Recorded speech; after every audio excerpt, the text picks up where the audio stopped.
Hello everyone, M Laxmikant में अपन pillar number 1 complete कर चुके हैं, पिलर नंबर 2 कंप्लीट कर चुके हैं। आज अपन स्टार्ट करते हैं पिलर नंबर 3 और इसमें कौन कौन से चैप्टर इंक्लूडेड होंगे अभी देखते हैं। ठीक है, कितने हो चुके ये भी देखना है। ये हो गए जितने चल रहे हैं। देखो भाई, अभी तक टोटल 19 चैप्टर कंप्लीट हो चुके हैं। आज अपन करेंगे स्टार्ट 20 से।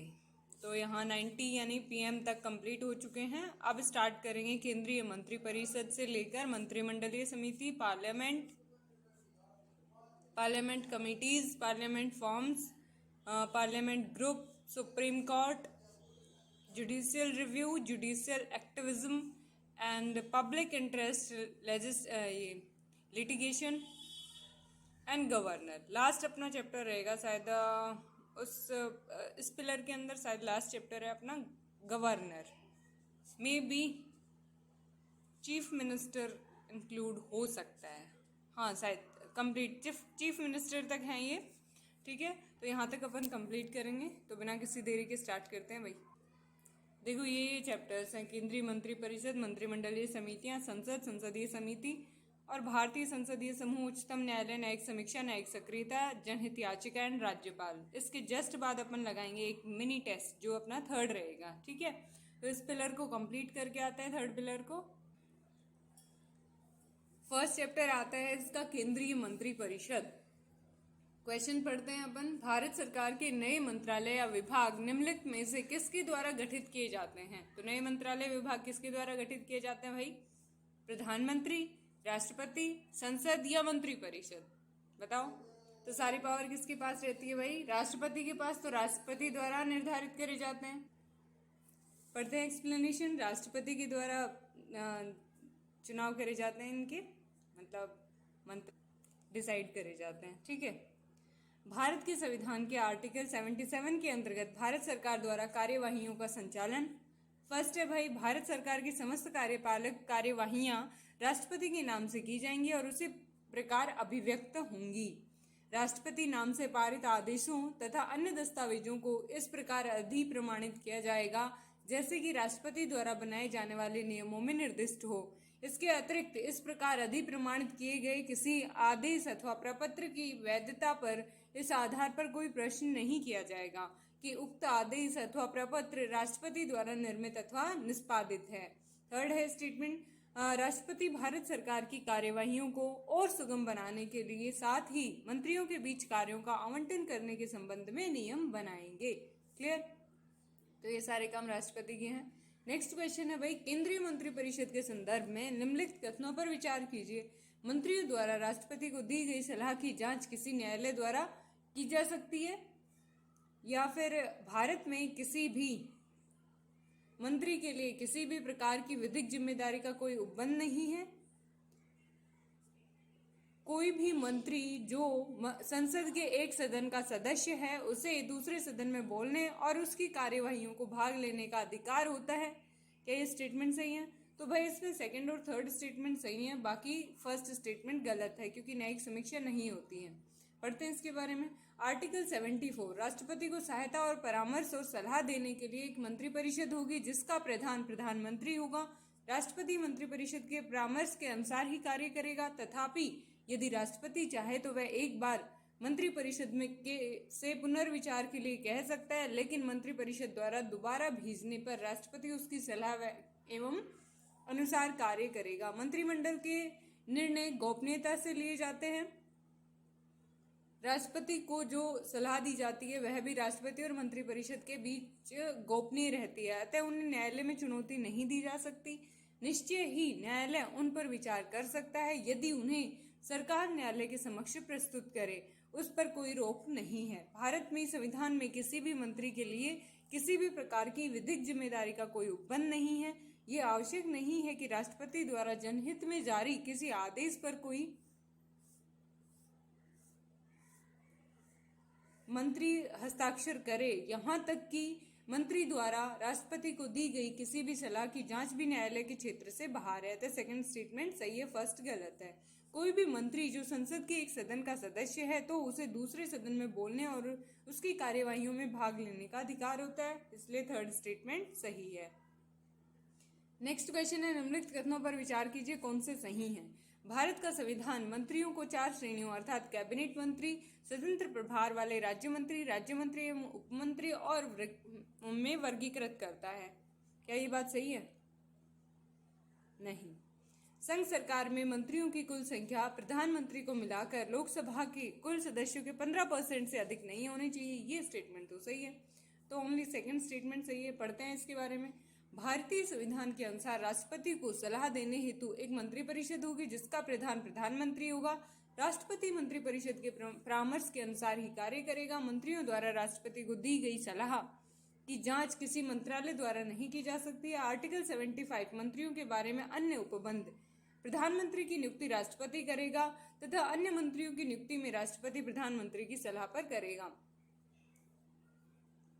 और प्रधानमंत्री सहित मंत्रिपरिषद के सदस्यों की कुल संख्या लोकसभा की कुल संख्या के 15% से अधिक नहीं होगी। इस उपबंध का समावेश 91 संविधान संशोधन विधेयक 2003 द्वारा किया गया है। मंत्री राष्ट्रपति के प्रसाद पर्यंत पद धारण करेंगे। राष्ट्रपति मंत्रियों को पद और गोपनीयता की शपथ दिलाता है। अतः फर्स्ट स्टेटमेंट गलत है क्योंकि भारत में मंत्रियों को 3 श्रेणियों में विभाजित किया गया है। कैबिनेट, राज्य मंत्री और उपमंत्री में वर्गीकृत किया गया है। ओके, नेक्स्ट चैप्टर आता है अपना मंत्रिमंडल। ओके, पढ़ते हैं इसके बारे में। आवास के लिए मंत्रिमंडलीय समिति की अध्यक्षता कौन करता है? रक्षा मंत्री या फिर प्रधानमंत्री या गृह मंत्री या लोकसभा का अध्यक्ष? कौन करता है भाई आवास के लिए मंत्रिमंडलीय समिति की अध्यक्षता? तो गृह मंत्री करता है। घर, गृह, आवास, ठीक है। मंत्रिमंडल की नियुक्ति समिति प्रधानमंत्री की अध्यक्षता में होती है। आवास पर मंत्रिमंडलीय समिति गृह मंत्री की अध्यक्षता में, आर्थिक मामलों की मंत्रिमंडलीय समिति प्रधानमंत्री की अध्यक्षता में और संसदीय मामलों की मंत्रिमंडलीय समिति रक्षा मंत्री की अध्यक्षता में, राजनीतिक मामलों की मंत्रिमंडलीय समिति प्रधानमंत्री की अध्यक्षता में काम करती है। ठीक है भाई। फिर और भी है। सुरक्षा पर मंत्रिमंडलीय समिति प्रधानमंत्री की अध्यक्षता में, निवेश और विकास पर मंत्रिमंडलीय समिति प्रधानमंत्री की अध्यक्षता में काम करती है और रोजगार और कौशल विकास पर मंत्रिमंडलीय समिति प्रधानमंत्री की अध्यक्षता में काम करती है। ठीक है। नेक्स्ट क्वेश्चन है, निम्नलिखित में से कौन सा मंत्रिमंडल सचिवालय का कार्य है? कौन से हैं भाई? सही स्टेटमेंट बताने हैं अपन को। मंत्रिमंडल बैठकों के लिए कार्यसूची तैयार करता है, बात बिल्कुल सही है। मंत्रिमंडल समितियों के लिए सचिवालय ही सहायता करता है, नहीं। मंत्रालय को वित्तीय संसाधनों का आवंटन कराता है भाई, वित्तीय साधनों का आवंटन नहीं कराता, सचिवालय सहायता प्रदान करता है। पढ़ते हैं इसके बारे में। फर्स्ट और सेकंड स्टेटमेंट सही है, थर्ड गलत है। कैबिनेट सचिवालय भारत सरकार के प्रशासन के लिए जिम्मेदार है। इसका प्रशासनिक प्रमुख मुख्य कैबिनेट सचिव होता है। सचिवालय पीएम को रिपोर्ट करता है। कैबिनेट सचिवालय भारत सरकार व्यावसायिक लेन देन विनियम 1961 और भारत सरकार व्यापार वितरण विनियम 1961 के तहत कार्य करता है। इसके कार्य क्या है भाई? मंत्रिमंडलीय बैठकों के एजेंडा सूची को तैयार करना, अंतर मंत्रालयी समन्वय को बढ़ावा देना, मंत्रिमंडलीय बैठकों के निर्णयों का सर्कुलेशन करना, सचिवालय बैठकों में लिए गए निर्णयों का कार्यान्वयन तथा निगरानी करना, मंत्रिमंडलीय समितियों के लिए सचिवालय सहायता देना, उन्हें आवश्यक डेटा उपलब्ध कराना। मंत्रालयों को वित्त संसाधनों का आवंटन मंत्रिमंडलीय सचिवालय नहीं करता है, यह बजट द्वारा होता है। ये स्टेटमेंट, ये क्वेश्चन आ चुका है यूपीएससी में। नेक्स्ट चैप्टर आता है अपना लोकसभा। ठीक है, बिना किसी देरी के इनके भी क्वेश्चन कर लेते हैं फटाफट। फिर भाई इस चैप्टर का पोर्शन ना काफ़ी बड़ा है क्योंकि सबसे ज़्यादा क्वेश्चंस देता है ये टॉपिक। पढ़ते हैं लोकसभा। लोकसभा के अध्यक्ष के संदर्भ में निम्नलिखित कथनों पर विचार कीजिए। सभी संसदीय मामलों में उसका निर्णय अंतिम होता है। वह राज्यसभा के सभापति से परामर्श करके सदन की संयुक्त बैठक के संबंध में नियम प्रक्रिया को प्रतिपादित करने के लिए उत्तरदायी होता है। तो सेकंड स्टेटमेंट गलत है बट फर्स्ट स्टेटमेंट सही है। ठीक है, केवल एक ही आंसर आएगा इसका। अध्यक्ष लोकसभा व उनके प्रतिनिधियों का मुखिया होता है। वह सदस्यों की शक्तियों व विशेषाधिकार का अभिभावक होता है। वह सदन की मुख्य व प्रवक्ता होता है और सभी संसदीय मसलों में उसका निर्णय अंतिम होता है। अतः वह लोकसभा का पीठासीन अधिकारी ही नहीं बल्कि उससे अधिक है। इस पद पर अध्यक्ष के पास असीम व महत्वपूर्ण जिम्मेदारियां होती हैं तथा वह सदन के अंदर सम्मान, उच्च प्रतिष्ठा और सर्वोच्च अधिकार का उपभोग करता है। तो फर्स्ट स्टेटमेंट सही है। भारतीय संविधान के आर्टिकल 180 के अनुसार राष्ट्रपति राज्यसभा के सभापति लोकसभा अध्यक्ष के साथ परामर्श के पश्चात सदन की संयुक्त बैठक के संबंध में नियम प्रक्रिया को प्रतिपादित करने के लिए उत्तरदायी होता है, इसलिए सेकंड स्टेटमेंट गलत है। नेक्स्ट क्वेश्चन आता है,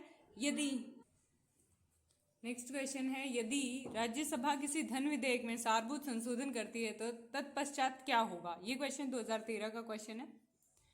लोकसभा राज्यसभा की अनुशंसाओं को स्वीकार करे या अस्वीकार करे, इस विधेयक पर आगे कार्यवाही कर सकती है। ये स्टेटमेंट फर्स्ट बिल्कुल सही बात है, इसका आंसर यही आएगा। देखो, लोकसभा राज्यसभा की अनुशंसाओं को स्वीकार करे या अस्वीकार करे, इस विधेयक पर आगे कार्यवाही कर सकती है।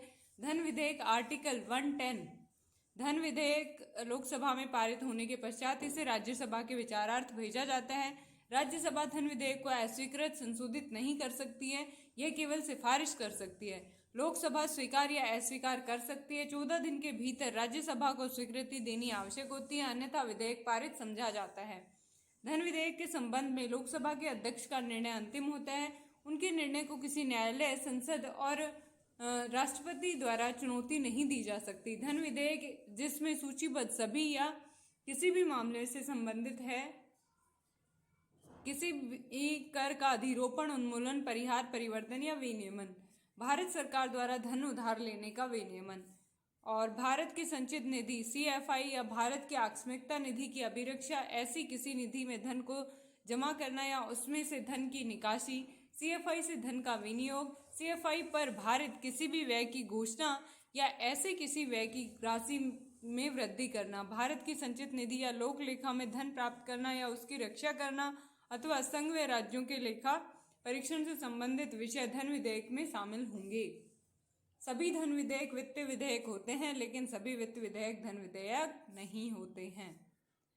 एक नोट दिया हुआ है, आर्टिकल 110 के तहत धन विधेयक और आर्टिकल 117 के तहत वित्तीय विधेयक ऐसे बिल हैं जिन्हें संसद में पेश करने से पहले राष्ट्रपति की पूर्व अनुशंसा की आवश्यकता होती है। इसके अलावा आर्टिकल 3 के तहत किसी राज्य से क्षेत्र को अलग करके किसी राज्य के नाम, सीमाओं या क्षेत्र को बदलने या एक नया राज्य बनाने की मांग करते हैं के लिए भी राष्ट्रपति की पूर्व अनुशंसा की आवश्यकता होती है। ठीक है, नेक्स्ट क्वेश्चन आता है, संघ की सरकार यूनियन गवर्नमेंट के संदर्भ में निम्नलिखित कथनों पर विचार कीजिए। राजस्व विभाग संसद में प्रस्तुत किए जाने वाले केंद्रीय बजट को तैयार करने के लिए उत्तरदायी है। क्या ये बात सही है? ये गलत है। भारत की संसद के प्राधिकरण ऑथराइजेशन के बिना कोई धन भारत की संचित निधि से निकाला नहीं जा सकता। ये स्टेटमेंट तो सही है। लोक लेखा से किए जाने वाले सभी संवितरण डिसबर्समेंट्स के लिए भी भारत के संसद के प्राधिकरण की आवश्यकता होती है। तो ये थर्ड स्टेटमेंट भी गलत है, ओनली 2 सही है। पढ़ते हैं इसके बारे में। बजट 112 वार्षिक वित्तीय विवरण, आर्टिकल 112 के अंदर वार्षिक वित्तीय विवरण के नाम से बजट वित्त मंत्रालय में आर्थिक मामलों के विभाग DEA द्वारा तैयार किया जाता है, न कि राजस्व विभाग द्वारा। बजट व्यय, आय, कर लगाने तथा अन्य लेन देन का सरकारी दस्तावेज है, सरकार की राजकोषीय नीति का उपकरण है। कथन सेकंड सही है, क्योंकि भारत की संसद के प्राधिकरण के बिना कोई धन भारत की संचित निधि से नहीं निकाला जा सकता। संचित निधि आर्टिकल 266, यह एक ऐसी निधि है जिसमें से सभी प्राप्तियां उधार ली जाती हैं और भुगतान जमा किए जाते हैं। इसमें राजस्व, ऋण प्राप्तियां, ऋण पुनर्दायगी शामिल हैं। लोक लेखा समिति आर्टिकल 266 भविष्य निधि जमा, न्यायिक जमा, बचत, विभागीय जमा आदि लोक लेखा में शामिल होते हैं। संचित निधि के अलावा अन्य ऋण पैसा सरकार इसी से लेती है, इसलिए संसद के प्राधिकरण अनुमति की आवश्यकता नहीं होती है। आकस्मिक निधि आर्टिकल 267 संविधान संसद को आकस्मिक निधि करने की अनुमति देती है। 1950 से शुरू हुई है। निधि का रखरखाव राष्ट्रपति की ओर वित्त सचिव रखते हैं। सरकार को किसी आकस्मिक व्यय के लिए इससे अग्रिम राशि दी जा सकती है, जिसे बाद में संसद द्वारा प्राधिकृत करवाया जा सकता है। नेक्स्ट क्वेश्चन है, निम्नलिखित कथनों में से कौन सा सही है? लोकसभा में लंबित कोई विधेयक उसके सत्रावसान पर व्यवगत हो जाता है। राज्यसभा में लंबित कोई विधेयक जिसे लोकसभा ने पारित नहीं किया हो लोकसभा के विघटन पर व्यवगत हो जाता है। तो क्या इसमें से कौन सा स्टेटमेंट सही है भाई? ओनली सेकंड स्टेटमेंट सही है, फर्स्ट गलत है। देखते हैं। ध्यान रहे, राज्यसभा एक स्थायी सदन है तथा लोकसभा समय समय पर विघटन होता है। विधेयक पर क्या फर्क पड़ेगा लोकसभा के भंग होने पर? एक विधेयक जो लोकसभा से लंबित है व्यवगत हो जाएगा भाई। लोकसभा द्वारा पारित लेकिन राज्यसभा में लंबित है, ये भी व्यवगत हो जाएगा। राज्यसभा में लंबित लेकिन लोकसभा में पारित नहीं तो लैप्स नहीं हो सकता, नहीं होता है। दोनों सदनों द्वारा पारित लेकिन राष्ट्रपति की सहमति के लिए लंबित विधेयक भी लैप्स नहीं होता है। असहमति के कारण यदि राष्ट्रपति ने संयुक्त बैठक की घोषणा लोकसभा के विघटन भंग करने से पहले ही कर दी हो तो लैप्स नहीं होगा। दोनों सदनों द्वारा पारित विधेयक लेकिन राष्ट्रपति ने पुनर्विचार के लिए वापस भेजा हो, लैप्स नहीं होता है। सत्रावसान से कोई विधेयक लैप्स नहीं होता है, तो फर्स्ट स्टेटमेंट गलत है। नेक्स्ट क्वेश्चन आता है, भारत की संसद किसके द्वारा मंत्रिपरिषद के कृत्यों के ऊपर नियंत्रण रखती है? स्थगन प्रस्ताव, प्रश्नकाल या अनुपूरक प्रश्न? कौन सा सही है भाई? इनमें से सारे के सारे ही होते हैं भाई, तो फर्स्ट सेकंड थर्ड सारे आएंगे। भारत की संसद स्थगन प्रस्ताव, प्रश्नकाल, अविश्वास प्रस्ताव, अनुपूरक प्रश्न इत्यादि के द्वारा मंत्रिपरिषद के कृत्यों के ऊपर नियंत्रण रखती है। स्थगन प्रस्ताव, इस प्रस्ताव के द्वारा संसद का सामान्य कामकाज स्थापित कर सार्वजनिक महत्व के किसी विशेष मुद्दे पर विचार किया जाता है। इसको लाने के आधार 50 सदस्यों का समर्थन आवश्यक है। कोई सार्वजनिक महत्व का अति आवश्यक विषय जिससे पूरा देश प्रभावित हो, स्थगन प्रस्ताव में लाया जाने वाला विषय सुनिश्चित होना चाहिए। किसी संसद के निजी मुद्दे या निजी शिकायत को इसमें नहीं उठाया जा सकता। प्रभाव क्या होता है भाई? इस पर मतदान होता है और यदि सरकार के विरुद्ध यह प्रस्ताव पारित हो जाता है तब इसे सरकार की निंदा माना जाता है तथा इसके पारित होने के बाद सरकार के विरुद्ध अविश्वास प्रस्ताव लाया जा सकता है। स्थगन प्रस्ताव राज्यसभा में नहीं लाया जाता। प्रश्नकाल, क्वेश्चन आवर्स, ये प्रश्नकाल 11 बजे से 12 बजे तक होता है तथा इसमें सांसद मंत्रियों से प्रश्न पूछ सकते हैं। सांसद के द्वारा लोकसभा सचिवालय को प्रश्नों की सूची दी जाती है और सचिवालय इसे संबंधित मंत्रालय को संप्रेषित करता है। संघ सरकार के 50 से ज्यादा मंत्रालयों को 5 श्रेणी में विभाजित किया जाता है और सदन में अलग अलग दिन अलग अलग मंत्रालयों के उत्तर के लिए निर्धारित किए जाते हैं। अनुपूरक प्रश्न, सदन में दिए जा रहे तारांकित प्रश्नों के उत्तर अर्थात मौखिक रूप से दिए जा रहे उत्तर में यदि कोई स्पष्टीकरण चाहिए तो इस स्पष्टीकरण के लिए जो प्रश्न पूछे जाते हैं उन्हें अनुपूरक प्रश्न कहा जाता है। ठीक है। नेक्स्ट क्वेश्चन आता है, लोकसभा के महासचिव के संदर्भ में निम्नलिखित कथनों पर विचार कीजिए। फर्स्ट है भाई, लोकसभा का महासचिव लोकसभा सचिवालय का प्रमुख होता है। क्या ये बात सही है? ये तो सही है। वह केवल लोकसभा अध्यक्ष के प्रति उत्तरदायी होता है। ये बात भी बिल्कुल सही है। पढ़ते हैं इसके बारे में। लोकसभा का तीसरा महत्वपूर्ण अधिकारी लोकसभा महासचिव होता है जो लोकसभा सचिवालय का प्रमुख होता है, जिसको चुनने या नियुक्ति करने का अधिकार लोकसभा अध्यक्ष को है। एक बार नियुक्ति होने पर वह अपनी सेवा की आयु 60 वर्ष की आयु तक पद पर बना रहता है। महासचिव एक प्रशासनिक पद होता है तथा सदन से संबंधित सभी प्रशासनिक कार्यवाहियों का संचालन महासचिव के द्वारा किया जाता है। वह संसद का स्थायी अधिकारी होता है। वह केवल लोकसभा के अध्यक्ष के प्रति उत्तरदायी होता है। लोकसभा या इसके बाहर इसकी कार्यवाही पर चर्चा या उसकी आलोचना नहीं की जा सकती। नेक्स्ट क्वेश्चन है, निम्नलिखित में से कौन सी लोकसभा की अनन्य शक्तियां हैं?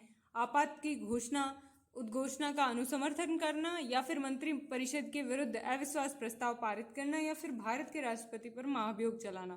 तो भाई अनन्य शक्ति कौन सी है भाई लोकसभा की? ये है मंत्री परिषद के विरुद्ध अविश्वास प्रस्ताव पारित करना। पढ़ते हैं इसके बारे में। फर्स्ट स्टेटमेंट गलत है क्योंकि आपात की उद्घोषणा का अनुसमर्थन करना दोनों सदनों पर अनुमोदित होना आवश्यक है।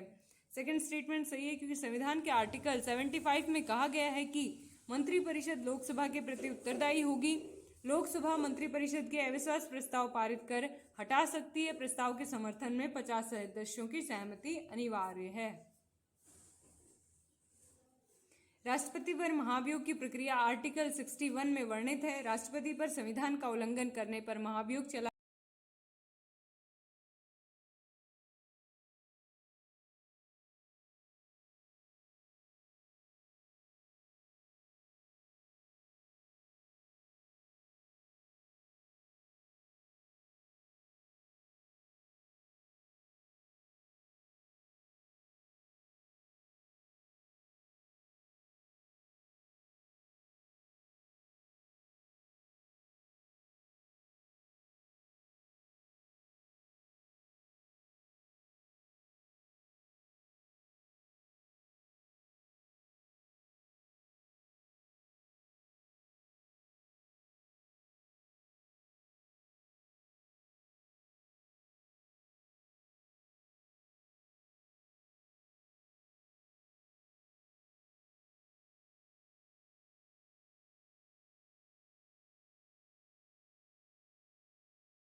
क्योंकि यूपीएससी से बहुत सारे क्वेश्चंस पुट करती है। ठीक है, तो स्टार्ट करते हैं। भारत के उच्चतम न्यायालय में न्यायाधीशों की संख्या में वृद्धि करने की शक्ति किसमें निहित होती है? ये 2014 का क्वेश्चन है।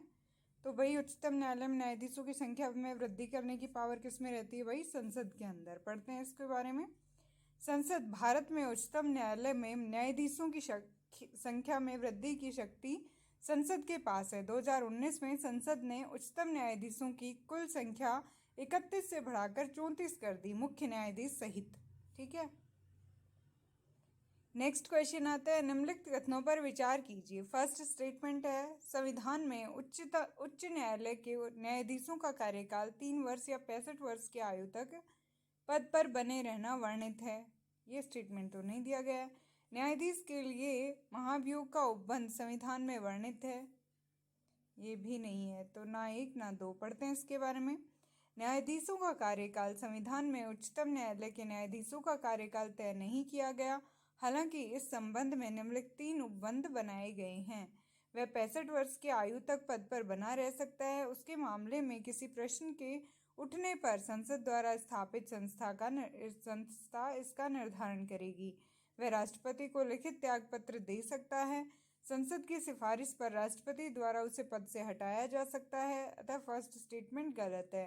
न्यायाधीशों को हटाना राष्ट्रपति के आदेश द्वारा उच्चतम न्यायालय के न्यायाधीश को उसके पद से हटाया जा सकता है। राष्ट्रपति ऐसा तभी कर सकता है जब इस प्रकार हटाए जाने हेतु संसद द्वारा उसी सत्र में ऐसा संबोधन किया गया हो। इस आदेश को संसद के दोनों सदनों की विशेष बहुमत यानी सदन की कुल सदस्यता का बहुमत तथा सदन के उपस्थित एवं मत देने वाले सदस्यों का 2/3 का समर्थन प्राप्त होना चाहिए। उसे हटाने का आधार उसका दुर्व्यवहार या सिद्ध कदाचार होना चाहिए, आर्टिकल 124 क्लोज 4 के अकॉर्डिंग।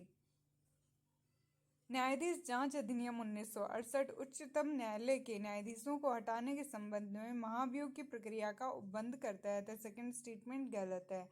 संविधान में न्यायाधीश के लिए महाभियोग का उपबंध नहीं है, यह केवल राष्ट्रपति के लिए ही वर्णित है।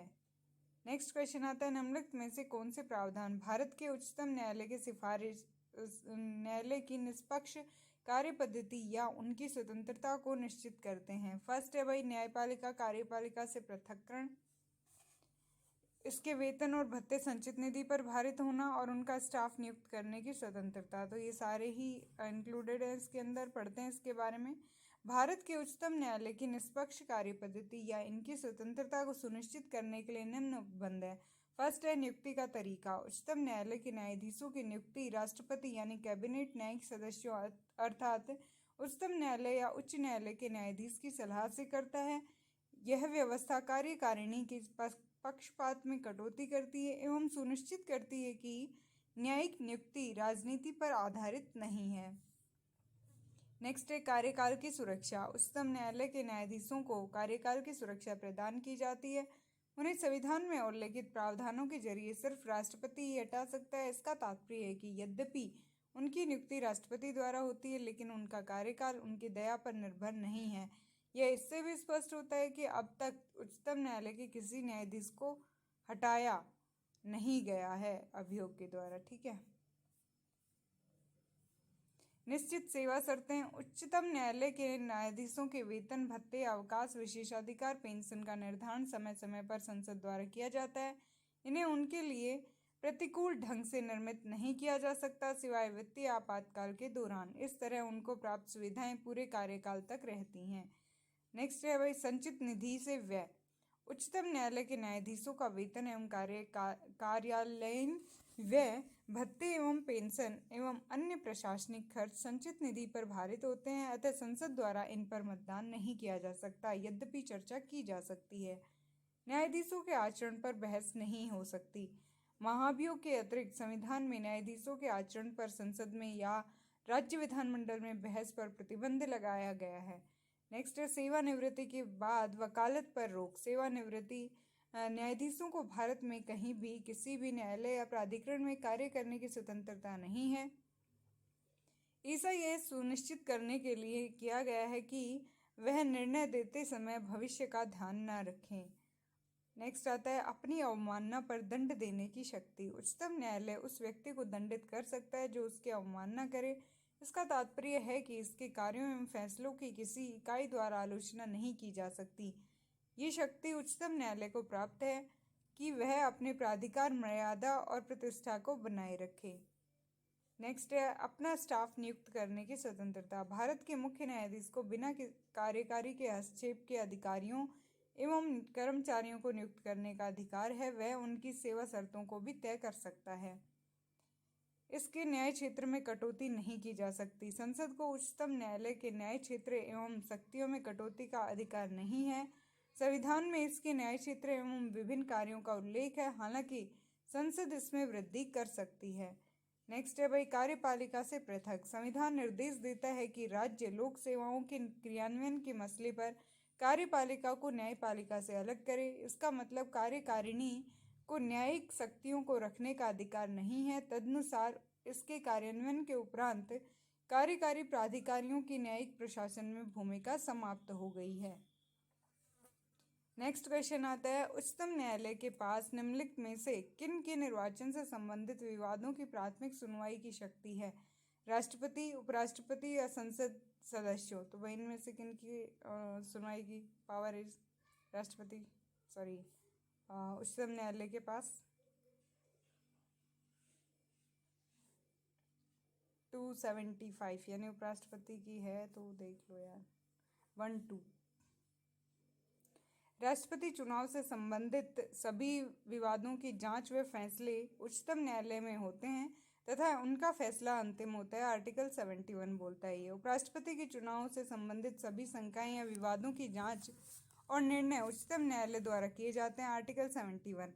आर्टिकल 323 क्लोज 6 विधायिका, संसद अथवा विधायिका को निर्वाचन विवादों के निर्णय के लिए अधिकरण के गठन की शक्ति प्रदान करता है।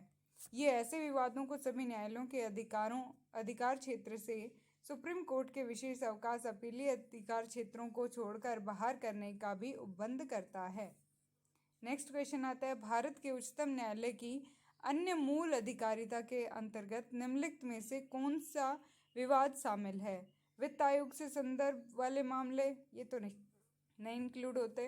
केंद्र एवं एक या अधिक राज्यों के बीच में मामला, तो हाँ भाई इसमें बोल सकता है उच्चतम न्यायालय। 2 या अधिक राज्यों के बीच, इसमें भी उच्चतम न्यायालय बोल सकता है। ठीक है, पढ़ते हैं इसके बारे में। उच्चतम न्यायालय भारत के संघीय ढांचे की विभिन्न इकाइयों के बीच किसी विवाद पर संघीय न्यायालय की तरह निर्णय देता है।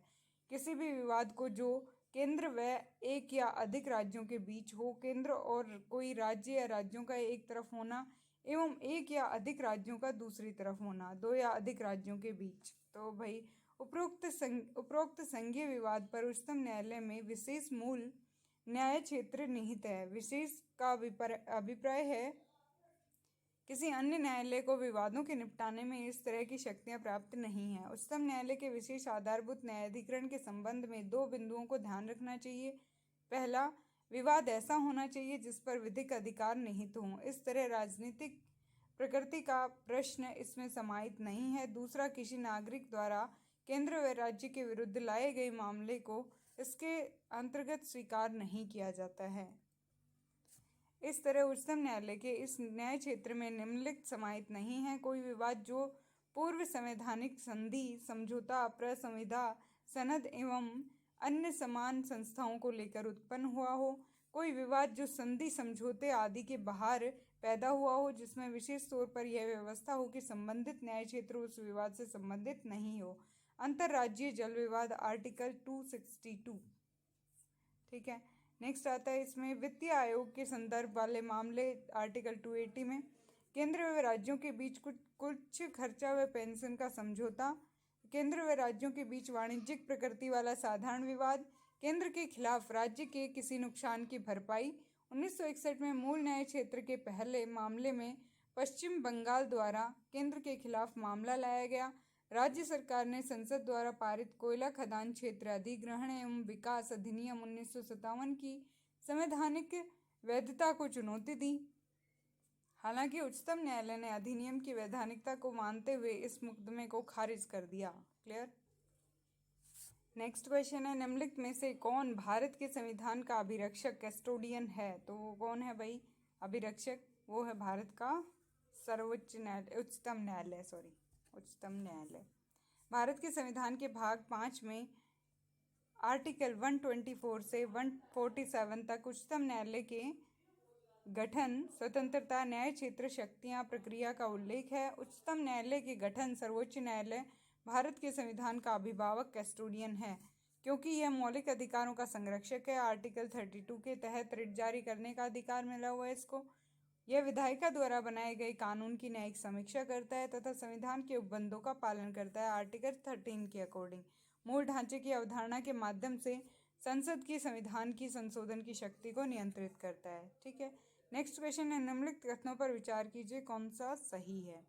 ठीक है, पढ़ते हैं इसके बारे में। न्यायाधीश जांच अधिनियम 1968 के अनुसार भारत के उच्चतम न्यायालय के किसी न्यायाधीश पर महाभियोग चलाने के प्रस्ताव को लोकसभा के अध्यक्ष द्वारा अस्वीकार नहीं किया जा सकता। ये तो गलत बात है। भारत के संविधान एक परिभाषित करता है और ब्यौरे देता है कि क्या क्या भारत के उच्चतम न्यायालय के न्यायाधीशों के अक्षमता और सिद्ध कदाचार को गठित करते हैं। भारत के उच्चतम न्यायालय के न्यायाधीशों के महाभियोग की प्रक्रिया के ब्यौरे न्यायाधीश जांच अधिनियम 1968 में दिए गए हैं। ये तो सही है, अभी थोड़ी देर पहले आया था। यदि किसी न्यायाधीश के महाभियोग के प्रस्ताव को मतदान हेतु लिया जाता है तो विधि द्वारा अपेक्षित है कि यह प्रस्ताव संसद के प्रत्येक सदन द्वारा समर्थित हो और उस सदन की कुल सदस्य संख्या के बहुमत द्वारा तथा संसद के उस सदन के कुल उपस्थित और मतदान देने वाले सदस्यों के कम से कम 2/3 द्वारा समर्थित हो। तो ये स्टेटमेंट तो सही है। तो इसमें आंसर है भाई 2 और 3 स्टेटमेंट सही है, फर्स्ट सेकंड गलत है। पढ़ते हैं क्यों। आर्टिकल 124 क्लोज 4 के अनुसार उच्चतम न्यायालय के न्यायाधीशों को राष्ट्रपति द्वारा 2 आधारों पर हटाया जा सकता है। फर्स्ट है साबित कदाचार यानी प्रूव्ड मिसबिहेवियर। इसमें भ्रष्टाचार, यौन शोषण को शामिल किया जाता है। असमर्थता, इनकैपेसिटी के आधार पर भी हटाया जा सकता है। भारत के संविधान में यह परिभाषित नहीं करता है कि क्या क्या भारत के उच्चतम न्यायालय के न्यायाधीशों के अक्षमता और सिद्ध कदाचार को गठित करते हैं, अतः सेकंड स्टेटमेंट गलत है। संविधान में न्यायाधीशों को हटाने के लिए संक्षिप्त प्रावधान किया गया है, जिसके अनुसार न्यायाधीश को संसद के प्रत्येक सदन की कुल सदस्य संख्या के बहुमत एवं उपस्थित तथा मत देने वाले 2/3 सदस्यों के बहुमत से प्रस्ताव पारित करने के बाद राष्ट्रपति उसे अपने पद से हटा देगा। तो फोर्थ स्टेटमेंट सही है। संविधान के प्रावधानों के अनुसार वर्ष 1968 में संसद ने एक अधिनियम का निर्माण किया, जिसमें भारत के उच्चतम न्यायालय के न्यायाधीशों को महाभियोग की प्रक्रिया के ब्यौरा किया गया। ठीक है, थर्ड स्टेटमेंट सही है। इस वजह से न्यायाधीश जांच अधिनियम 1968 न्यायाधीश को हटाने का प्रस्ताव लोकसभा या राज्यसभा के किसी भी सदन में सिद्ध कदाचार या असमर्थता के आधार पर लाया जा सकता है। लोकसभा के 100 तथा राज्यसभा के 50 सदस्य राष्ट्रपति को संबोधित एक पत्र सदन के स्पीकर और सभापति को देते हैं, लेकिन स्पीकर या सभापति द्वारा प्रस्ताव स्वीकार अथवा अस्वीकार किया जा सकता है तथा स्पीकर या सभापति द्वारा प्रस्ताव स्वीकार किए जाने पर सदन द्वारा 3 सदस्यीय समिति का गठन किया जाएगा। तो फर्स्ट स्टेटमेंट गलत है। नेक्स्ट क्वेश्चन आता है, भारत के संविधान के संदर्भ में सामान्य विधियों में अंतर्विष्ट प्रतिषेध अथवा निबंधन अथवा उपबंध आर्टिकल 142 के अधीन संवैधानिक शक्तियों पर प्रतिषेध अथवा निबंधन की तरह कार्य नहीं कर सकते। निम्नलिखित में से कौन सा एक इसका अर्थ हो सकता है? फर्स्ट स्टेटमेंट है, भारत के निर्वाचन आयोग द्वारा अपने कर्तव्यों का निर्वहन करते समय लिए गए निर्णयों को किसी भी न्यायालय में चुनौती नहीं दी जा सकती। भारत का उच्चतम न्यायालय अपनी शक्तियों के प्रयोग में संसद द्वारा निर्मित विधियों से बाध्य नहीं होता। देश में गंभीर वित्तीय संकट की स्थिति में भारत का राष्ट्रपति मंत्रिमंडल के परामर्श के बिना वित्तीय आपात घोषित कर सकता है। कुछ मामलों में राज्य विधानमंडल संघ विधानमंडल की सहमति के बिना विधि निर्मित नहीं कर सकते हैं। तो भाई इसमें से कौन सा सही है? इसमें सेकंड वाला सही है। पढ़ते हैं क्यों। भारत का उच्चतम न्यायालय अपनी शक्तियों के प्रयोग में संसद द्वारा निर्मित विधियों से बाध्य नहीं होता है। आर्टिकल 142 पक्षों के बीच पूर्ण न्याय करने के लिए सर्वोच्च न्यायालय को एक अद्वितीय शक्ति प्रदान करता है। यह सर्वोच्च न्यायालय को विवेकाधीन शक्ति प्रदान करता है। न्यायालय के निर्णय या डिक्री को संसद के निर्णय की तरह ही मानना पड़ेगा।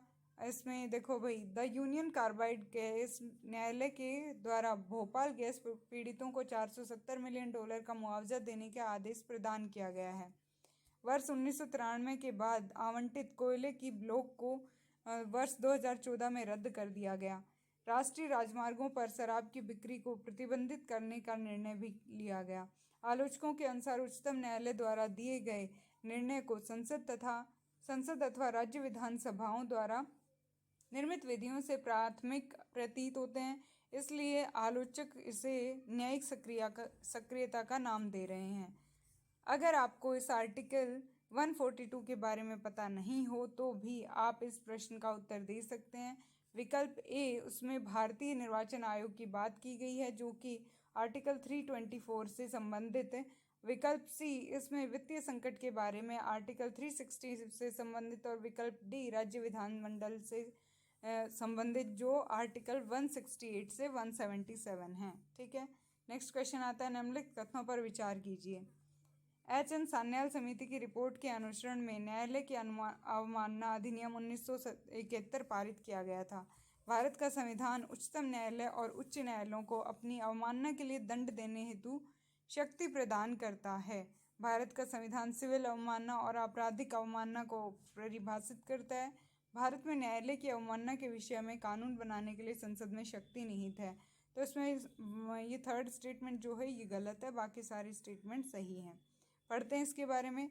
न्यायालय की अवमानना अधिनियम 1971 एच.एन. सान्याल समिति की सिफारिश पर पारित किया गया था, अतः फर्स्ट स्टेटमेंट सही है। सेकंड स्टेटमेंट भी सही है क्योंकि आर्टिकल 129 सर्वोच्च न्यायालय को स्वयं की अवमानना के लिए दंडित करने की शक्ति प्रदान करते हैं। आर्टिकल 142 क्लोज 2 सर्वोच्च न्यायालय को किसी भी व्यक्ति को उसकी अवमानना के लिए जांच करने और दंडित करने में सक्षम बनाता है। आर्टिकल 215 प्रत्येक उच्च न्यायालय को स्वयं की अवमानना के लिए दंडित करने की शक्ति प्रदान करता है। थर्ड स्टेटमेंट गलत है क्योंकि भारत का संविधान किसी भी प्रकार की अदालत की अवमानना को परिभाषित नहीं करता है, न ही नागरिक अवमानना, न ही आपराधिक अवमानना। इसे न्यायालय की अवमानना अधिनियम 1971 द्वारा परिभाषित किया गया है। फोर्थ स्टेटमेंट सही है। भारत में संसद के पास न्यायालय की अवमानना पर कानून बनाने की शक्ति है। न्यायालय अवमानना अधिनियम 1971 दीवानी और आपराधिक अवमानना दोनों को परिभाषित करता है। नागरिक अवमानना का अर्थ है कि अदालत के किसी भी फैसले की जानबूझकर अवज्ञा करना। आपराधिक अवमानना का आह्वान किया जा सकता है यदि कोई अदालत के अधिकार को बदनाम करने या कम करने की प्रवृत्ति, किसी भी न्यायिक कार्यवाही की नियत समय में हस्तक्षेप करने की प्रवृत्ति होती है। न्याय के प्रशासन में बाधा। 1961 में एच.एन. सान्याल की अध्यक्षता में एक समिति अतिरिक्त सॉलिसिटर जनरल को भारत में अवमानना कानूनों के आवेदन की जांच के लिए नियुक्त किया गया था। इन सिफारिशों को भारत की संसद द्वारा अधिनियमित न्यायालयों की अवमानना अधिनियम 1971 में शामिल किया गया था, जो भारत में अदालतों की अवमानना को नियंत्रित करने वाला वर्तमान कानून है। नेक्स्ट क्वेश्चन आता है, भारतीय न्यायपालिका के संदर्भ में निम्नलिखित कथनों पर विचार कीजिए।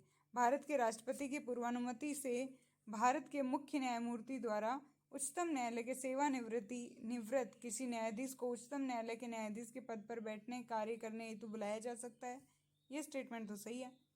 भारत में किसी भी उच्च न्यायालय को अपने निर्णय के पूर्वावलोकन की शक्ति प्राप्त है जैसा कि उच्चतम न्यायालय के पास है, ऐसा नहीं है भाई।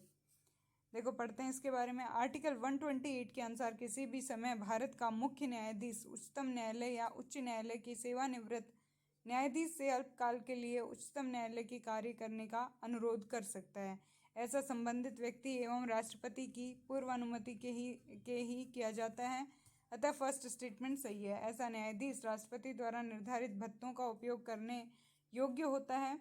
वह उच्चतम न्यायालय के अन्य न्यायाधीशों की तरह न्याय निर्णयन शक्तियों और विशेषाधिकारों का अधिकारिक होगा, परंतु वह उच्चतम न्यायालय का न्यायाधीश नहीं माना जाएगा। आर्टिकल 215 के अनुसार अभिलेख न्यायालय के रूप में एक उच्च न्यायालय किसी मामले के संबंध में दिए गए अपने स्वयं के आदेश अथवा निर्णय की समीक्षा और उसमें सुधार की शक्ति भी उसे प्राप्त है। यद्यपि इस संबंध में संविधान द्वारा इसे कोई विशिष्ट शक्ति प्रदान नहीं की गई है। दूसरी ओर उच्चतम न्यायालय को संविधान ने विशिष्ट रूप से अपने निर्णयों की समीक्षा करने की शक्ति प्रदान की है। द सेकंड स्टेटमेंट गलत है। अभिलेख न्यायालय के रूप में उच्च न्यायालय के पास दो शक्तियां हैं। फर्स्ट है भाई, उच्च न्यायालय के फैसले कार्यवाही और कार्य शाश्वत स्मृति परिसाक्ष्य के लिए रखे जाते हैं। इन अभिलेखों को साक्ष्य के तौर पर रखा जाता है और अधीनस्थ न्यायालयों में कार्यवाही के समय इन पर सवाल नहीं उठाए जा सकते। इन्हें कानूनी परंपरा और संदर्भों की तरह माना जाता है। इसे न्यायालय की अवमानना पर साधारण कारावास या आर्थिक दंड या दोनों प्रकार के दंड देने का अधिकार है।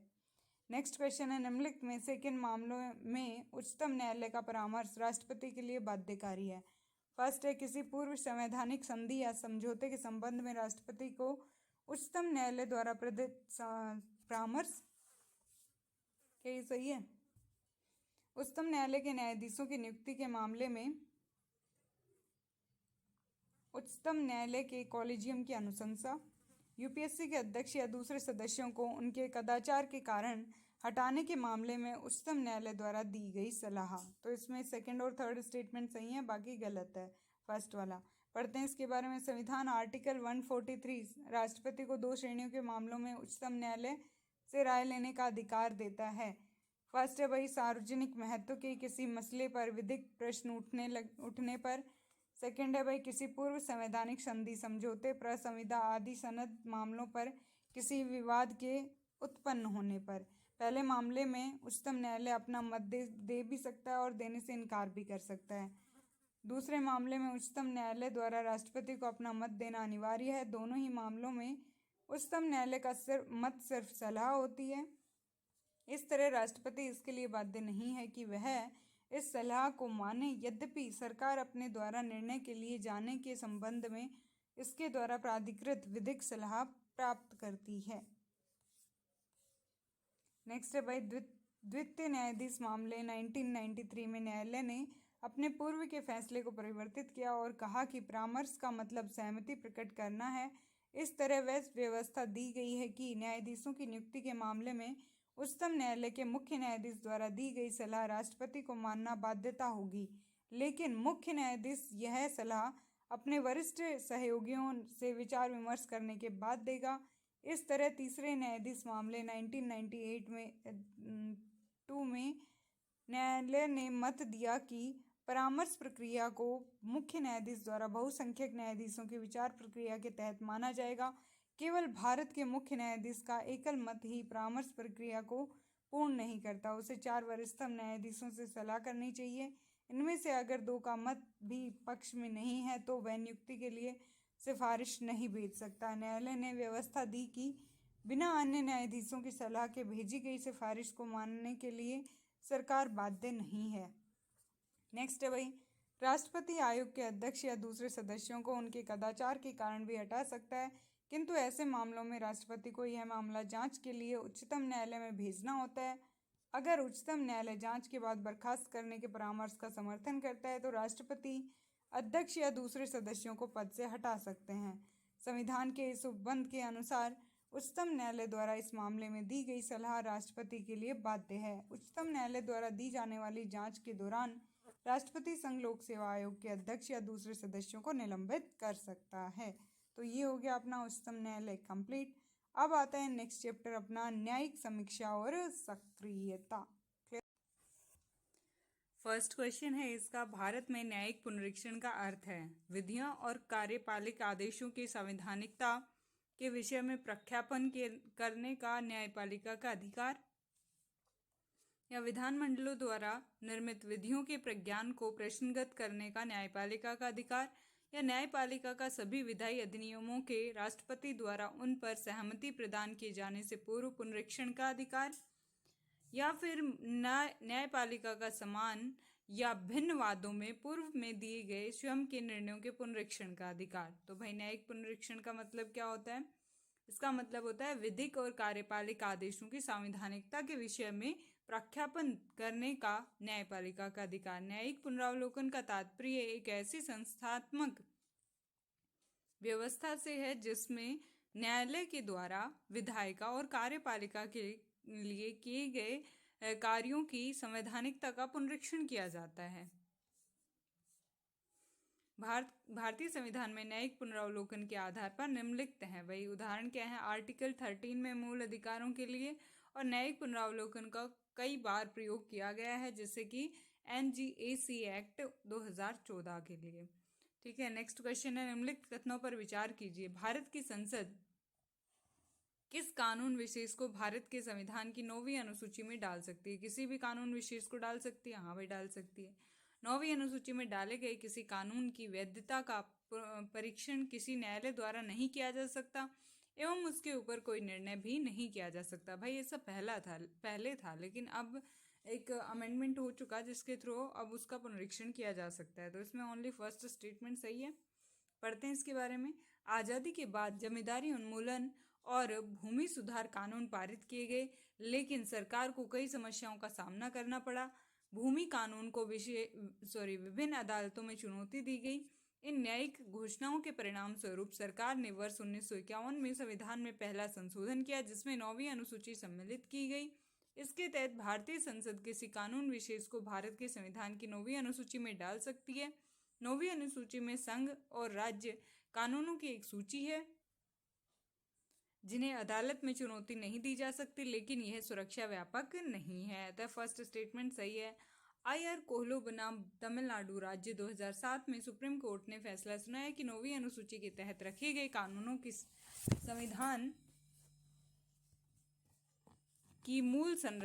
कानूनों को संविधान की मूल संरचना का उल्लंघन करने के आधार पर चुनौती दी जा सकती है। सुप्रीम कोर्ट ने फैसला सुनाया 24 अप्रैल 1973 के बाद इस अनुसूची में शामिल कानून की अब न्यायिक समीक्षा की जा सकती है। नेक्स्ट क्वेश्चन है, किसी विधायी अथवा कार्यपालिकीय आदेश की संवैधानिकता वैधता को सुप्रीम कोर्ट द्वारा चुनौती किन आधार पर दी जा सकती है? मौलिक अधिकारों के उल्लंघन पर, या फिर यह उस प्राधिकारी की सक्षमता के बाहर है जिसने इसे बनाया है? तो भाई ये दोनों स्टेटमेंट सही है। न्यायिक समीक्षा का विषय क्षेत्र किसी विधायी अधिनियम अथवा कार्यपालिकीय आदेश की संवैधानिक वैधता को सर्वोच्च न्यायालय या उच्च न्यायालय में निम्न 3 आधारों पर चुनौती दी जा सकती है। फर्स्ट है भाई, ये मौलिक अधिकारों का उल्लंघन करता हो। सेकंड है, यह एक प्राधिकारी की सक्षमता से बाहर का है जिसने इसे बनाया है, तथा यह संवैधानिक प्रावधानों के प्रतिकूल है। उपरोक्त से स्पष्ट है कि भारत में न्यायिक समीक्षा का विषय क्षेत्र संयुक्त राज्य अमेरिका की तुलना में सीमित है, जबकि अमेरिकी संविधान अपने किसी भी प्रावधान में न्यायिक समीक्षा के विषय में कुछ नहीं करता। ऐसा इसलिए कि अमेरिकी संविधान में कानून की समुचित प्रक्रिया को कानून द्वारा स्थापित पद्धति के ऊपर तरजीह मिलती है, जो कि भारतीय संविधान में अंतर्निहित है। नेक्स्ट क्वेश्चन है भाई, निम्नलिखित कथनों पर विचार कीजिए। भारत का संविधान अपने मूल ढांचे को संघवाद, पंथ निरपेक्षता, मूल अधिकारों तथा लोकतंत्र के रूप में परिभाषित करता है। भारत का संविधान नागरिकों की स्वतंत्रता तथा उन आदर्शों जिन पर संविधान आधारित है की सुरक्षा हेतु न्यायिक पुनरावलोकन की व्यवस्था करता है। तो भाई ये दोनों ही स्टेटमेंट गलत हैं। पढ़ते हैं इसके बारे में। संविधान में आधारभूत ढांचे का उल्लेख कहीं भी नहीं किया गया है। केशवानंद भारतीवाद 1973 में ही आधारभूत संरचना का सिद्धांत आया। आधारभूत ढांचे का अभिप्राय संविधान के उन मूल और अपृथक भाग से है जो संविधान की आत्मा एवं उसका सार तत्व है। बुनियादी संरचना का सिद्धांत हालांकि सटीक रूप से परिभाषित नहीं है। न्यायपालिका द्वारा समय समय पर संविधान के ढांचे व संरचना को परिभाषित करने वाले दायरे को स्पष्ट करती है। बुनियादी संरचना की अवधारणा को सुप्रीम कोर्ट के विभिन्न निर्णयों जैसे इंदिरा, नेहरू, गांधी, मिनर्वा मिल्स और वामन राव और IR कोहलो आदि में उजागर किया गया है। अतः फर्स्ट स्टेटमेंट गलत है। न्यायिक समीक्षा की अवधारणा भारत में संविधान का मूल सिद्धांत है। यद्यपि न्यायिक समीक्षा के लिए भारतीय संविधान में कोई स्पष्ट प्रावधान नहीं है, यह हमारे संविधान का एक अभिन्न अंग है। अतः सेकंड स्टेटमेंट गलत है। नेक्स्ट क्वेश्चन है भाई, न्यायिक सक्रियता के संदर्भ में निम्नलिखित कथनों पर विचार कीजिए। इसने कार्यपालिका पर उत्तरदायित्व को बढ़ाया है। इसने न्यायपालिका पर कार्यभार को बढ़ा दिया है। इसने पृथक्करण के सिद्धांत को सुदृढ़ करने का कार्य किया है। तो भाई आई थिंक इसमें तीनों ही आने चाहिए यार। नहीं यार, थर्ड स्टेटमेंट गलत है इसमें। पढ़ते हैं। डॉक्टर BL वधेरा के अनुसार न्यायिक सक्रियता के कारण निम्नलिखित हैं। फर्स्ट है, उत्तरदायी सरकार उस समय लगभग ध्वस्त हो जाती है जब सरकार की शाखाएं, विधायिका एवं कार्यपालिका अपने अपने कार्यों का निष्पादन नहीं कर पाती। परिणामतः जो संविधान और लोकतंत्र में नागरिकों का भरोसा टूटता है, इसने कार्यपालिका पर उत्तरदायित्व को और बढ़ाया है। अतः फर्स्ट स्टेटमेंट सही है। नागरिक अपने अधिकारों एवं आज़ादी के लिए न्यायपालिका की ओर देखते हैं। परिणामतः न्यायपालिका पर पीड़ित जनता को आगे बढ़कर मदद पहुंचाने का भारी दबाव बनता है। न्यायिक उत्साह अर्थात न्यायाधीश भी बदलते समय के समाज सुधार में भागीदार बनना चाहते हैं, जिससे जनहित याचिकाओं को हस्तक्षेप के आधार लोकस स्टैंडी के तहत प्रोत्साहन मिलता है। विधायी निर्वात अर्थात ऐसे कई क्षेत्र ऐसे हो सकते हैं जहां विधानों का अभाव है, इसलिए न्यायालय पर ही जिम्मेदारी आ जाती है कि वह परिवर्तित सामाजिक जरूरतों के हिसाब से न्यायालयी विधायन का कार्य करे। भारत के संविधान में स्वयं ऐसे कुछ प्रावधान हैं जिनमें न्यायपालिका को विभाजन यानी कानून बनाने की शक्ति प्राप्त है। भाई स्वतंत्रता है। अत्यधिक संख्या में PIL के दायर किए जाने के कारण इसने न्यायालय के कार्यभार में वृद्धि की है। तो सेकंड स्टेटमेंट सही है। सक्रियता ने सरकार के 3 अंगों में संतुलन को अत्यधिक कमजोर बना दिया है। लोकतांत्रिक सरकार के प्रत्येक अंग द्वारा दूसरे अंग की शक्तियां और अधिकारिता के सम्मान के सिद्धांत पर आधारित होती है। न्यायिक सक्रियता उपयुक्त लोकतांत्रिक सिद्धांत पर दबाव उत्पन्न कर सकती है। तो थर्ड स्टेटमेंट गलत है। नेक्स्ट चैप्टर आता है अपना जनहित याचिका। पढ़ते हैं इसको। फर्स्ट क्वेश्चन है, जनहित याचिका के संदर्भ में निम्नलिखित कथनों पर विचार कीजिए। भारतीय संविधान में जनहित याचिका उल्लेख किया गया है। सर्वोच्च की जनहित याचिका का उल्लेख भारतीय संविधान में भाई नहीं किया गया है। सर्वोच्च न्यायालय और उच्च न्यायालय के अनुच्छेद 32 और 226 के अंतर्गत जनहित याचिका को स्वीकार करने की शक्ति यहाँ पे रिट्स इसके अंदर ही आती है। कोई तीसरा व्यक्ति भी समूह के अधिकारों की रक्षा के लिए न्यायालय जा सकता है। ये बात भी बिल्कुल सही है। जनहित याचिका की अवधारणा की उत्पत्ति एवं विकास अमेरिका में 1960 के दशक में हुई। अमेरिका में इसे प्रतिनिधित्वहीन समूहों एवं हितों को कानूनी व वैधिक प्रतिनिधित्व प्रदान करने के लिए रूपायित किया गया है। इसे इस तथ्य के आलोक में शुरू किया गया है कि कानूनी सेवाएं प्रदान करने वाले बाजार आबादी के महत्वपूर्ण भागों एवं महत्वपूर्ण हितों को अपनी सेवाएं देने में विफल रहते हैं। इनमें शामिल कौन कौन है? गरीब, पर्यावरणविद और उपभोक्ता, प्रजातीय एवं नजातीय अल्पसंख्यक तथा अन्य। भारत में जनहित याचिका या PIL सर्वोच्च न्यायालय की न्यायिक सक्रियता का एक उत्पाद है। इसकी शुरुआत 1980 के दशक के मध्य हुई। न्यायमूर्ति VR कृष्ण अय्यर तथा न्यायमूर्ति PN भगवती PIL की अवधारणा के प्रवर्तक रहे हैं।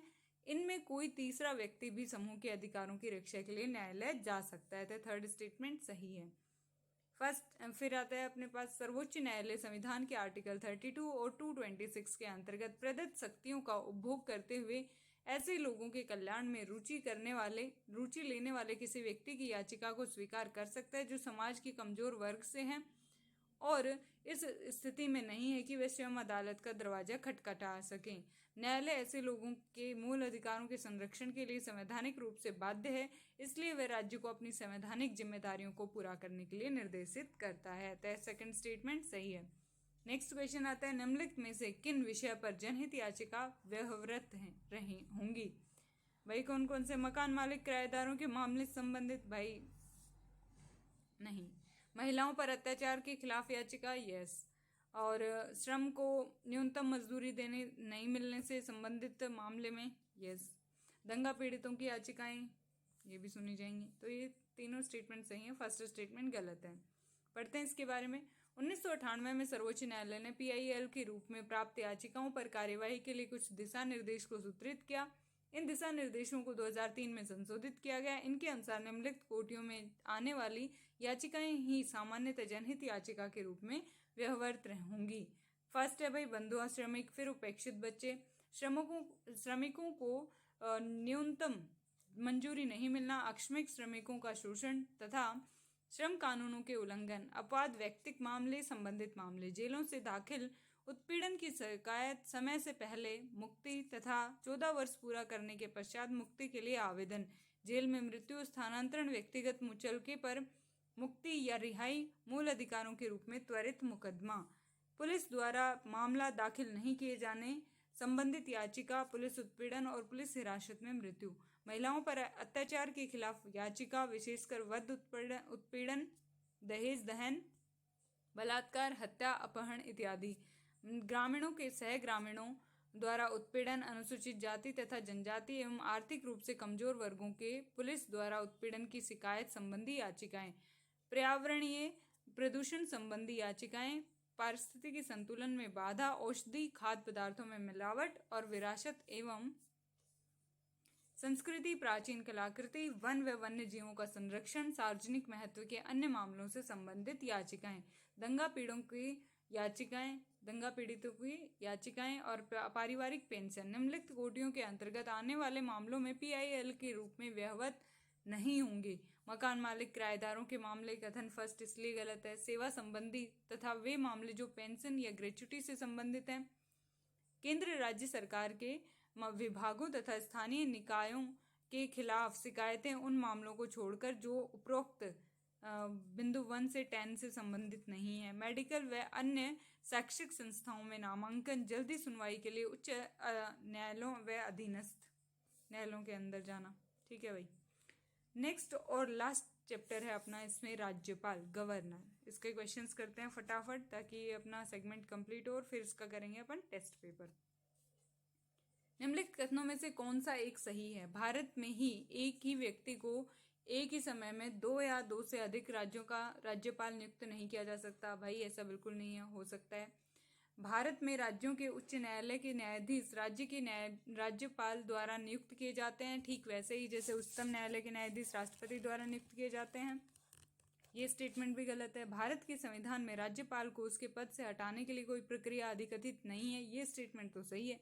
विधायी व्यवस्था वाले संघ राज्य क्षेत्र में मुख्यमंत्री की नियुक्ति उपराज्यपाल द्वारा बहुमत समर्थन के आधार पर की जाती है। नहीं भाई, वो अपने विवेकाधीन शक्ति से करते हैं ना। भारत के संविधान में राज्यपाल को उसके पद से हटाने हेतु कोई भी प्रक्रिया अभिकथित नहीं है। भारतीय संविधान का आर्टिकल 153 राज्यपाल के पद का प्रावधान करता है। उसकी नियुक्ति जहां राष्ट्रपति की मुहर लगे आज्ञापत्र के माध्यम से होती है, अर्थात राज्यपाल राष्ट्रपति के प्रसाद पर्यंत पद धारण करता है। उसको हटाने की सुनिश्चित प्रक्रिया का उल्लेख भारतीय संविधान में नहीं है। स्टेटमेंट फर्स्ट गलत है, क्योंकि भारत में एक ही व्यक्ति एक ही समय में 2 या 2 से अधिक राज्यों में राज्यपाल नियुक्त किया जा सकता है। 7वां संविधान संशोधन 1956 के अनुसार विधायी व्यवस्था वाले संघ राज्य क्षेत्र में मुख्यमंत्री की नियुक्ति राष्ट्रपति द्वारा की जाती है। आर्टिकल 239 क्लोज ए। ध्यान रहे, केंद्र शासित प्रदेशों का प्रशासन राष्ट्रपति द्वारा संचालित होता है।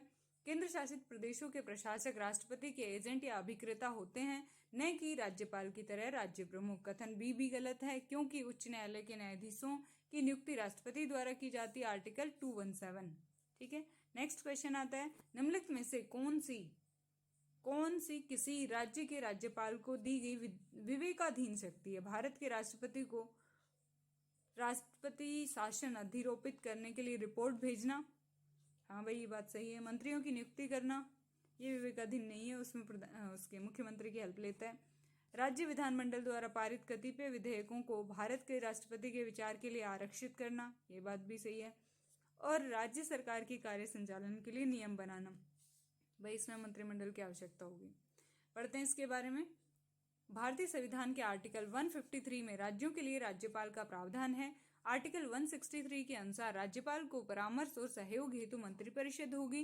राज्यपाल उसी के परामर्श से कार्य करेगा, लेकिन निम्न परिस्थितियों में राज्यपाल अपने विवेकाधीन शक्तियों का प्रयोग कर सकता है।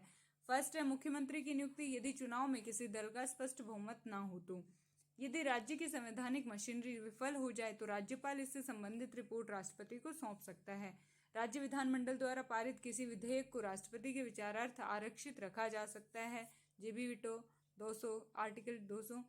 फिर आपातकाल की स्थिति में राष्ट्रपति के एजेंट के रूप में काम करता है। असम, मेघालय, त्रिपुरा, मिजोरम राज्यों में स्वायत्त आदिवासी जिला परिषद को खनिज अन्वेषण के लिए लाइसेंस रॉयल्टी राशि निर्धारण में। आर्टिकल 200 के अनुसार जब किसी राज्य के विधानमंडल द्वारा पारित कोई विधेयक राज्यपाल के समक्ष प्रस्तुत किया जाता है तो उसके 4 विकल्प होते हैं भाई। वह विधेयक को स्वीकार कर सकता है, सहमति रोक सकता है, वह विधेयक को राष्ट्रपति के विचारार्थ सुरक्षित रखता है, वह विधेयक को पुनर्विचार के लिए विधानमंडल को लौटा सकता है। इनमें से किसी भी कार्य के लिए संविधान में कोई भी समय सीमा निर्धारित नहीं है। मंत्रियों की नियुक्ति राज्यपाल सीएम के परामर्श से करता है, ना कि विवेक से। राज्य सरकार की कार्य संचालन के लिए नियम बनाना राज्यपाल की विवेकाधीन शक्ति न होकर मंत्रिमंडल के परामर्श से होता है। ठीक है, नेक्स्ट क्वेश्चन आता है भाई अपना, राज्यपाल की शक्तियों के संदर्भ में निम्नलिखित कथनों पर विचार कीजिए। वह राज्य न्याय के आयोग से जुड़े लोगों की नियुक्ति करता है? नहीं। वह राज्य विधि के तहत मिली मौत की सजा राज्यपाल स्थगित कर सकता है या पुनर्विचार के लिए कह सकता है? नहीं भाई, मौत की सजा को ये नहीं टाल सकता। वह कोर्ट मार्शल के तहत सजा प्राप्त व्यक्ति की सजा माफ कर सकता है। हाँ, ये स्टेटमेंट सही है, थर्ड स्टेटमेंट सही है। इसमें पढ़ते हैं इसके बारे में। राज्यपाल की न्यायिक शक्तियां एवं कार्य इस प्रकार हैं। राज्य के राज्यपाल को उस समय उस विषय संबंधित जिस विषय पर उस राज्य की कार्यपालिका शक्ति का विस्तार है, किसी विधि के विरुद्ध किसी अपराध के लिए सिद्ध दोष ठहराए गए किसी व्यक्ति के दंड को माफ करना, उसका प्रविलंबन, विराम या परिहार करने अथवा दंडादेश के निलंबत परिहार या लघुकरण करने की शक्ति होगी। राष्ट्रपति राज्यपाल द्वारा संबंधित राज्य के उच्च न्यायालय के न्यायाधीश की नियुक्ति के मामले में राष्ट्रपति से विचार कर सकता है।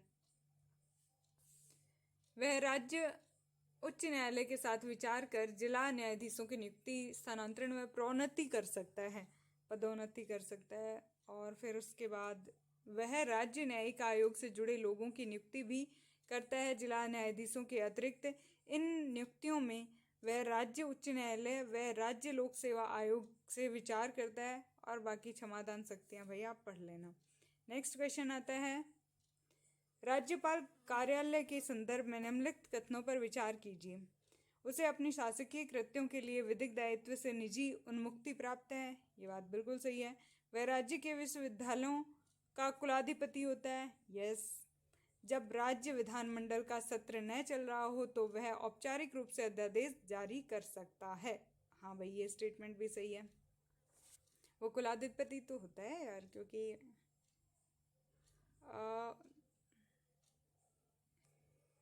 एक छोटा सा इंसिडेंट शेयर करती हूँ। मैंने बीएससी टॉप किया था, कॉलेज टॉप, डिस्ट्रिक्ट टॉप किया था, तो फिर यूनिवर्सिटी टॉप किया था। तो उस दौरान गवर्नर आए थे, तो उन्हें बोला गया था माननीय कुलाधिपति जी। तो वही कुलाधिपति तो होते हैं गवर्नर। उस टाइम राजस्थान के गवर्नर कौन थे? कलराज मिश्र जी। ठीक है, सॉरी, ऐसे ही शेयर कर दिया, पता नहीं क्यों। चलो पढ़ते हैं इसके बारे में। राष्ट्रपति की तरह राज्यपाल को भी अपने विशेषाधिकार और उन्मुक्तियां प्राप्त हैं। उसे अपनी शासकीय कृत्यों के लिए विधिक दायित्वों से निजी उन्मुक्ति प्राप्त है। अपने कार्यकाल के दौरान उसे आपराधिक कार्यवाही, चाहे वे व्यक्तिगत क्रियाकलाप हों, की सुनवाई से उन्मुक्ति प्राप्त है। उसे गिरफ्तार कर कारावास में नहीं डाला जा सकता है। यद्यपि 2 महीने के नोटिस पर व्यक्तिगत क्रियाकलापों पर उनके विरुद्ध नागरिक कानून संबंधी कार्यवाही प्रारंभ की जा सकती है। अतः फर्स्ट स्टेटमेंट क्या है? सही है। राज्यपाल की कार्यकारी शक्तियां निम्न प्रकार हैं। भाई कौन कौन सी हैं भाई? राज्य सरकार के सभी कार्यकारी कार्य औपचारिक रूप से राज्यपाल के नाम पर होते हैं। भाई सही बात है, मुख्य वही है। वह इस संबंध में नियम बना सकता है कि उसके नाम से बनाए गए और कार्य निष्पादित आदेश व अन्य प्रपत्र कैसे प्रमाणित होंगे। वह राज्य सरकार के कार्य के लेन देन को अधिक सुविधाजनक और उक्त कार्य के मंत्रियों में आवंटन हेतु नियम बना सकता है। वह मुख्यमंत्री एवं अन्य मंत्रियों को नियुक्त करता है। वे सब राज्यपाल के प्रसाद पर्यंत पद धारण करते हैं। छत्तीसगढ़, मध्य प्रदेश, झारखंड, उड़ीसा में राज्यपाल द्वारा नियुक्त जनजाति कल्याण मंत्री होगा। वह राज्य के महाधिवक्ता को नियुक्त करता है और उसका पारिश्रमिक तय करता है। महाधिवक्ता का पद राज्यपाल के लिए प्रसाद पर्यंत रहता है। वह राज्य निर्वाचन आयुक्त को नियुक्त करता है और उसकी सेवा शर्तें और कार्यविधि तय करता है। हालांकि राज्य निर्वाचन आयुक्त को विशेष मामलों या परिस्थितियों में उसी तरह हटाया जा सकता है जैसे उच्च न्यायालय के न्यायाधीश को। वह राज्य लोक सेवा आयोग के अध्यक्ष और सदस्यों नियुक्त करता है, लेकिन उन्हें सिर्फ राष्ट्रपति ही हटा सकता है, न कि राज्यपाल। वह मुख्यमंत्री के प्रशासनिक कार्यों या किसी प्रस्ताव की जानकारी प्राप्त कर सकता है। यदि किसी मंत्री ने कोई निर्णय लिया हो और मंत्रिपरिषद ने उस पर संज्ञान न लिया हो तो राज्यपाल मुख्यमंत्री से उस मामले पर विचार करने की मांग कर सकता है। वह राष्ट्रपति से राज्य में संवैधानिक आपातकाल के लिए सिफारिश कर सकता है। राज्य में राष्ट्रपति शासन के दौरान उसकी कार्यकारी शक्तियों का विस्तार राष्ट्रपति के प्रतिनिधि के रूप में हो जाता है। वह राज्य के विश्वविद्यालयों या विश्वविद्यालयों का कुलाधिपति होता है। वह राज्य के विश्वविद्यालयों के कुलपतियों की नियुक्ति करता है। ओके, जब राज्य विधानमंडल का सत्र न चल रहा हो तो वह औपचारिक रूप से अध्यादेश की घोषणा आर्टिकल 213 के तहत कर सकता है। इन अध्यादेशों की राज्य विधानमंडल में 6 हफ्तों के भीतर स्वीकृति होना आवश्यक है। वह किसी भी समय किसी अध्यादेश को समाप्त भी कर सकता है। यह राज्यपाल का सबसे महत्वपूर्ण अधिकार है। तो थर्ड स्टेटमेंट क्या है? सही। देखो, ये हो गए अपना थर्ड जो पिलर था वो कंप्लीट। अब करेंगे इसका टेस्ट सॉल्व, फिर उसके बाद नेक्स्ट पिलर को कंटिन्यू करेंगे। Okay, take care, bye bye. और बुक लेनी हो तो धर्मेंद्र जाखड़ सर की बुक है। और यार, अगर डायरेक्ट कोर्स भी लेना हो ना तो सर का ले लेना ना। मैं कोई प्रमोशन वगैरह ऐसा कुछ भी नहीं कर रही। अच्छी हैं सारी चीज़ें, इसलिए मैं आपको जस्ट बता रही हूँ। और मैं यहाँ पे पढ़ाते तो हुई नहीं, क्योंकि मुझे ये सब्जेक्ट्स खुद को इतने अच्छे तरीके से क्लियर नहीं है कि मैं आप लोगों को पढ़ा सकूँ। तो फिर मैं इस चीज़ के अंदर तो नहीं जाना चाहूँगी। बस मैं अपनी रीडिंग लगाती हूँ। आप लोग को समझ आए तो बहुत अच्छी बात है, आप लोग भी इसको कंटिन्यू करिए। Okay, bye bye, take care.